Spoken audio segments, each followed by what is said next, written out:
यहाँ पे प्रश्न नंबर यहाँ पे है कि निम्नलिखित संख्याओं और प्रतीकों की श्रृंखला को देखिए और नीचे दिए गए प्रश्न का उत्तर दीजिए।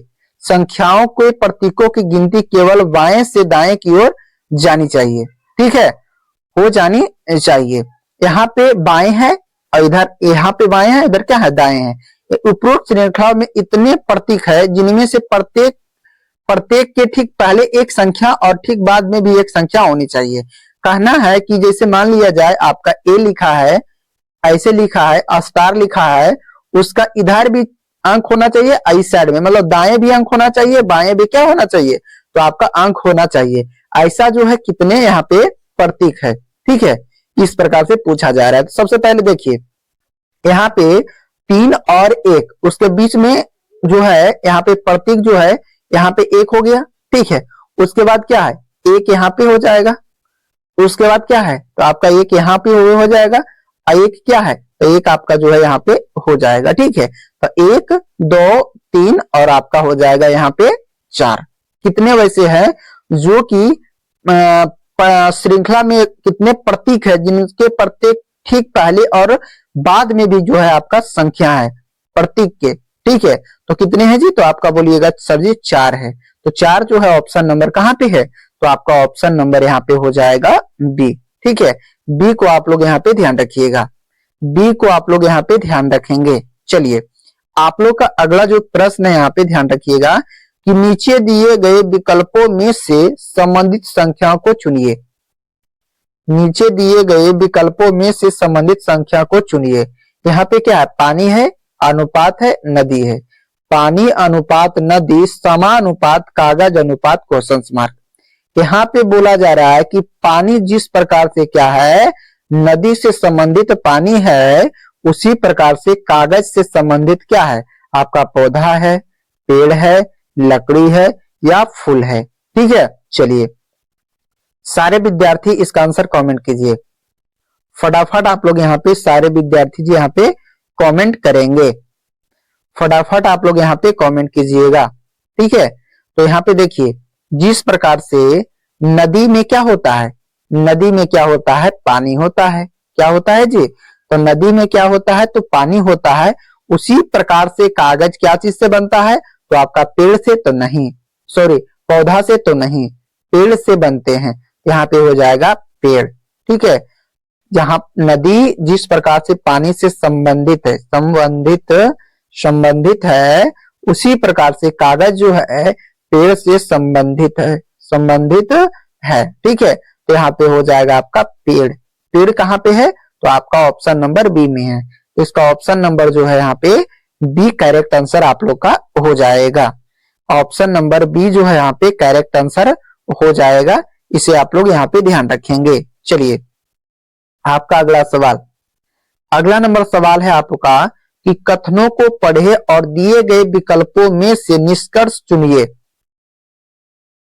कथन में दिया गया है कुछ जिराफ गेंडे है, सभी गेंडे बाघ है। यहाँ पे निष्कर्ष निकला है कुछ बाघ जिराफ है, सभी बाघ गेंडे है। निष्कर्ष 1 और निष्कर्ष क्या है, तो आपका 2 है। यहाँ पे 4 ऑप्शन दिया गया है, यहाँ पे कौन सा यहाँ पे आंसर जो है करेक्ट होगा, ये भी हम लोग को क्या करना है, तो बताना है। तो समझिएगा सबसे पहले का रहा है, आप लोग समझेंगे कि कुछ जिराफ गेंडे है। कुछ जिराफ, यहाँ पे मान लीजिए यहाँ पे ऐसा हुआ, ये आपका क्या हुआ, जिराफ, जिराफ हो गया। उसके बाद कुछ गेंडे, यहाँ पे क्या होगा, गेंडे, गेंडे, कुछ गेंडे हो गया। कुछ गेंडे, कुछ जिराफ गेंडे है, कुछ जिराफ क्या हुआ, गेंडे है। और सभी गेंडे, सभी गेंडे, तो गेंडा को सभी ले लेंगे, सब हो जाएगा। सभी गेंडे क्या है, तो बाघ है, यहाँ पे हो जाएगा आपका बाघ। इतना समझ में आया। चलिए बोल रहे हैं सर जी समझ में आ गया, बहुत अच्छे। फिर समझते हैं हम लोग, कुछ जिराफ गेंडे है, तो यहाँ पे सबसे पहले तो जिराफ का डायग्राम बनाए। उसके बाद कुछ कह रहा, तो थोड़ा सा क्या लिए, इसमें भी गेंडा वाला भी ले लिए थोड़ा सा। उसके बाद हो गया गेंडे, सभी गेंडे बाघ है, सभी गेंडे, तो गेंडा पूरा लेंगे और बाघ को लिख देंगे, कोई दिक्कत है। चलिए यहाँ पे निष्कर्ष 1 में कह रहा कुछ बाघ जिराफ है, तो कुछ बाघ जिराफ है जी, ये सही है। सभी बाघ गेंडे हैं, तो ये आपका गलत है। अब बताइए निष्कर्ष कौन सा सही है? तो देखिए निष्कर्ष 1 और 2 कथनों का अनुसरण करता है, तो ये आपका नहीं हुआ। केवल निष्कर्ष एक कथन को अनुसार है, मतलब कथनों के अनुसार है, तो यहाँ पे क्या होगा? तो आपका ऑप्शन नंबर जो है बी होगा। क्या होगा जी? तो आपका ऑप्शन नंबर यहाँ पे बी जो है आपका करेक्ट आंसर हो जाएगा। चलिए ऑप्शन नंबर आप लोग का यहाँ पे बी करेक्ट आंसर हो जाएगा। ठीक है, चलिए मैं उम्मीद करता हूं कि आप लोग सवाल नंबर यहाँ पे 8 को भी बहुत ही आसानी से आप लोग कर पाए होंगे। ठीक है, चलिए यदि आप लोग अभी तक वीडियो को लाइक नहीं किया तो सबसे पहले सारे विद्यार्थी वीडियो को लाइक करेंगे और इस वीडियो को आप लोग यहाँ पे ज्यादा से ज्यादा शेयर करेंगे और चैनल पे आप लोग नए हैं तो चैनल को भी यहाँ पे सब्सक्राइब करके बेल आइकन को ऑन करेंगे ताकि आने वाले सारे वीडियो का नोटिफिकेशन आप सभी के साथ पहुंचता रहे। आप लोग का अगला जो प्रश्न है यहाँ पे ध्यान रखेंगे कि उन बेन आरेख का चयन करें जो दिए गए वर्गों के बीच संबंध को सर्वोत्तम रूप से दर्शाता है। उस बने वेन आरेख का चयन करें जो दिए गए वर्गों के बीच संबंध को सर्वोत्तम रूप से दर्शाता है। ये आपका हो जाएगा सूर्य, चंद्रमा और तारा। सूर्य, चंद्रमा और तारा होगा। ठीक है, अब बताइए आप लोग सबसे पहले क्या है? सूर्य है, चंद्रमा होगा, उसके बाद क्या है? तारा है। अब ये तीनों को मिलाकर किस प्रकार का यहाँ पे डायग्राम बनेगा? ठीक है, ये हम लोग को बताना है। तो फटाफट आप लोग यहाँ पे आंसर बताइए, इसका करेक्ट आंसर क्या होगा। चलिए समझिएगा, यहाँ पे सबसे पहले देखेंगे सूर्य और तारा। यहाँ पे सूर्य है, सभी सूर्य क्या है? सभी सूर्य क्या है? तो आपका तारा है। सभी सूर्य क्या है? तो आपका तारा है। चंद्रमा जो है आपका अलग है, तो चंद्रमा ये आपका अलग हो जाएगा। अब बताइए आप लोग इस प्रकार का डायग्राम जो है कहाँ पे है? तो कहिएगा सर जी ऑप्शन नंबर यहाँ पे डी में है। इसका ऑप्शन नंबर जो है डी करेक्ट आंसर होगा। फटाफट आप लोग बताइएगा, ऑप्शन नंबर यहाँ पे डी को ध्यान रखेंगे। ऑप्शन नंबर आप लोग का यहाँ पे डी करेक्ट आंसर हो जाएगा। ठीक है, चलिए आपका अगला जो प्रश्न है यहाँ पे ध्यान रखेंगे कि एक निश्चित कुट भाषा में ए प्लस बी का अर्थ है ए बी का भाई है। ए जो है बी का भाई है। ए माइनस बी का ए बी का बेटा है। ए गुने बी का अर्थ है ए बी की पत्नी है और ए भागा बी का अर्थ है ए बी का पति है। कहने का अर्थ है जो प्लस है वो आपका भाई है, जो माइनस है वो आपका बेटा है, जो गुना है वो आपका पत्नी है और जो भागा है वो क्या है? तो आपका पिता है। ऐसे हम लोग समझ जाएंगे। ठीक है, समझे। अब हम लोग देखेंगे आपका क्या है यहाँ पे उपरोक्त आधार पर यदि पी माइनस क्यू, तो माइनस का अर्थ होता है बेटा। ठीक है, माइनस का अर्थ क्या होता है? तो बेटा। पी जो है क्यू का बेटा है। पी जो है क्यू का बेटा है। क्यू जो है पी का क्या है? तो आपका बेटा है। क्या है? तो बेटा है। समझे? क्यू जो है पी का बेटा है। अब यहां पे देखेंगे क्यू भागा, तो भागा का अर्थ होता है यहाँ पे पिता। तो आर क्यू जो है आर का क्या है? आर का क्यू जो है आर का पिता है। आर का पिता क्यू है, तो आपका आर का पिता ये हो जाएगा आपका पिता। समझे? चलिए क्यू जो है आर का पिता है। उसके बाद हम लोग देखेंगे, उसके बाद कह रहा है कि आर गुने एस, गुना का अर्थ होता है पत्नी। गुना का अर्थ क्या होता है? तो आपका पत्नी। आर का पत्नी, आर का पत्नी ई बराबर में रिलेशन जाएगा। आर के पत्नी कौन है जी? तो आर का पत्नी एस है, ये हो जाएगा पत्नी। पत्नी आर का पत्नी एस है। ठीक है, plus T, S plus T, plus का अर्थ होता है आपका भाई। तो इसका भाई कौन है? पत्नी का भाई। पत्नी का भाई जो है आपका ई हो जाएगा आपका टी। ई हो जाएगा क्या? तो टी हो जाएगा ये आपका पत्नी का भाई। अब बताइए पत्नी का भाई, इसका जो करेक्ट आंसर यहाँ पे है, यहाँ पे पूछ रहा है कि क्यू और एस से संबंधित क्या है? क्यू का एस से संबंधित, क्यू जो है एस से संबंधित जो होगा पत्नी के पिता। पत्नी के पिता होगा आपका option number C. Option number क्या होगा? तो आपका ऑप्शन नंबर यहाँ पे सी हो जाएगा। ठीक है, चलिए मैं उम्मीद करता हूं कि आप लोग सारे प्रश्न को बहुत ही आसानी से यहाँ पे कर पाए होंगे। यदि आप लोग अभी तक वीडियो को लाइक नहीं किया, सबसे पहले वीडियो को लाइक कीजिए और इस वीडियो को आप लोग ज्यादा से ज्यादा शेयर करेंगे। और चैनल पे आप लोग नए हैं तो चैनल को। सबसे गर्म राज्य कौन सा है?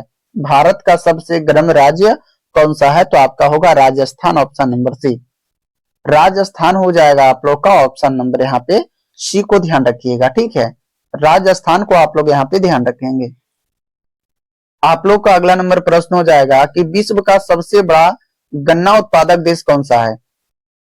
विश्व का सबसे बड़ा गन्ना उत्पादक देश कौन सा है? तो आपका हो जाएगा यहाँ पे ब्राजील, ऑप्शन नंबर बी।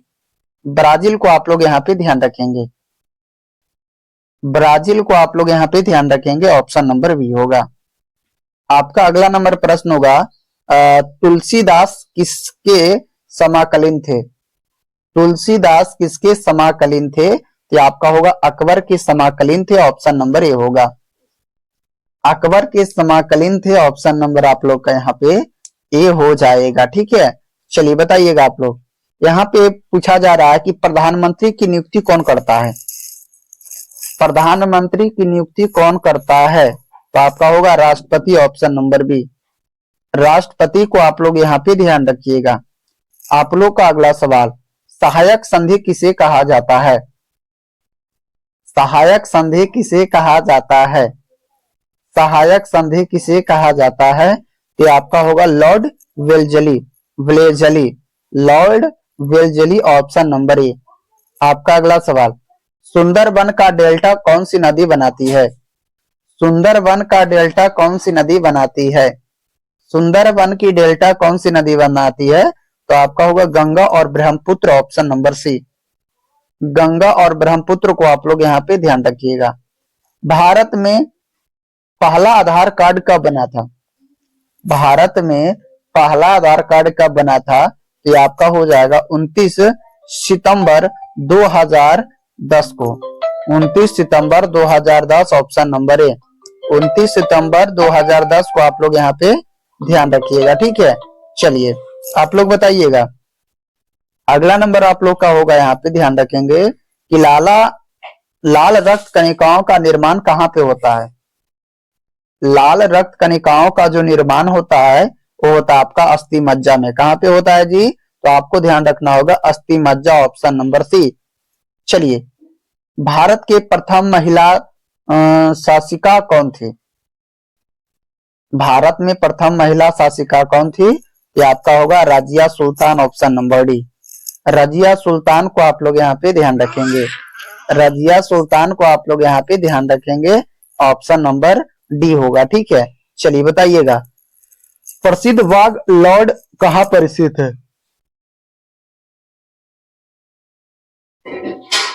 प्रसिद्ध बाघा बॉर्डर जो है कहाँ पे स्थित है? तो आपका होगा अमृतसर में। कहाँ पे? तो अमृतसर होगा आपका, ऑप्शन नंबर सी। आपका अगला सवाल, सबरीमाला श्री अध्यापा मंदिर किस राज्य में स्थित है? ये आपका हो जाएगा केरल में, ऑप्शन नंबर बी होगा। केरल को आप लोग यहाँ पे ध्यान रखेंगे। केदारनाथ मंदिर उत्तराखंड के किस जिले में स्थित है? केदारनाथ मंदिर उत्तराखंड के किस जिले में स्थित है? तो आपका होगा रुद्रप्रयाग में, ऑप्शन नंबर सी। रुद्रप्रयाग होगा आपका, ऑप्शन नंबर सी होगा। चलिए बताइएगा। आप लोग का अगला सवाल होगा, ढोकला भारत के किस राज्य का व्यंजन है? ढोकला जो है भारत के किस राज्य का व्यंजन है? तो आपका होगा Gujarat, option number B. Gujarat को आप लोग यहाँ पे ध्यान रखिएगा, ऑप्शन नंबर बी होगा। गुजरात को आप लोग यहाँ पे ध्यान रखेंगे। चलिए, यदि आप लोग अभी तक वीडियो को लाइक नहीं किए हैं तो सबसे पहले आप लोग वीडियो को लाइक कीजिए और इस वीडियो को आप लोग यहाँ पे ज्यादा से ज्यादा शेयर करेंगे। और चैनल पे आप लोग नए हैं तो चैनल को भी यहाँ पे सब्सक्राइब करके बेल आइकन को ऑन करेंगे। चलिए, आप लोग का अगला नंबर प्रश्न होगा कि मृग नायिका का महल कहाँ पे स्थित है? मृग नायिका का महल जो है वो आपका ग्वालियर में है, ऑप्शन नंबर आप लोग का सी होगा। ठीक है, ग्वालियर को आप लोग यहाँ पे ध्यान रखेंगे। आपका अगला नंबर प्रश्न होगा कि भारत की पहली स्वदेशी निर्मित रंगीन फिल्म कौन सी है? भारत की पहली स्वदेशी निर्मित रंगीन फिल्म कौन सी है? तो आपका होगा किसान कन्या, ऑप्शन नंबर सी, किसान कन्या को आप लोग यहाँ पे ध्यान रखिएगा। आप लोग का अगला सवाल होगा उलट वंशी किस भक्त कवि का विशिष्ट योगदान है? तो आपका होगा कबीर का, ऑप्शन नंबर ए, कबीर को आप लोग यहाँ पे ध्यान रखेंगे। आप लोग का अगला सवाल, कंदरिया महादेव मंदिर कहाँ पर स्थित है? कंदरिया महादेव मंदिर कहाँ पे स्थित है? तो आपका होगा खजुराहो में, ऑप्शन नंबर यहाँ पे डी हो जाएगा। आप लोग का अगला सवाल होगा हिंदी किस अनुच्छेद के अंतर्गत राष्ट्रीय भाषा कहलाती है? तो आपका होगा 343, ऑप्शन नंबर ए। आप लोग का अगला सवाल, राष्ट्रपति की अल्पकालीन धारा कौन सी है? तो आपका होगा 352, ऑप्शन नंबर बी। आपका अगला सवाल, रामचरितमानस में कुल कितने कांड है? रामचरितमानस में कुल कितने कांड है? ये आप लोग का होगा यहाँ पे 7 कांड, ऑप्शन नंबर सी, 7 कांड को आप लोग यहाँ पे ध्यान रखिएगा। चलिए आप लोग बताइएगा अगला नंबर प्रश्न को कि गेहूं की सर्वाधिक पैदावार भारत के किस राज्य में होती है? गेहूं की सर्वाधिक पैदावार जो है भारत में किस राज्य में होती है? ये भी आप लोग को ध्यान रखना होगा। ये आप लोग को ध्यान रखना होगा कि गेहूं की सर्वाधिक पैदावार भारत के किस राज्य में होती है? ये आप लोग का हो जाएगा उत्तर प्रदेश, ऑप्शन नंबर सी, उत्तर प्रदेश को आप लोग यहाँ पे ध्यान रखेंगे। आपका अगला सवाल, अंधेरे नगरी चौपट राजा नाटक किसने लिखा था? अंधेरे नगरी चौपट राजा नाटक जो है किसने लिखा था? तो आपका होगा भारतेंदु हरिश्चंद्र, ऑप्शन नंबर यहाँ पे डी हो जाएगा। ऑप्शन नंबर आप लोग यहाँ पे डी को ध्यान रखिएगा। आप लोग का अगला सवाल, ग्राम प्रधान बनने हेतु न्यूनतम आयु सीमा कितनी होनी चाहिए? ग्राम प्रधान बनने हेतु न्यूनतम आयु कितनी होनी चाहिए? ये भी आप लोग को ध्यान रखना होगा, 21 वर्ष, ऑप्शन नंबर यहाँ पे ए होगा। ठीक है, चलिए बताइएगा। आप लोग का अगला सवाल है कितने वर्ष के पश्चात राष्ट्रीय जनगणना होती है? कितने वर्ष के पश्चात जो है राष्ट्रीय जनगणना होती है? तो आपका होगा 10, ऑप्शन नंबर ए, 10 हो जाएगा आपका, ऑप्शन नंबर ए होगा। ध्वनि का वेग किसमें सबसे अधिक होती है? तो आपका होगा पारा में।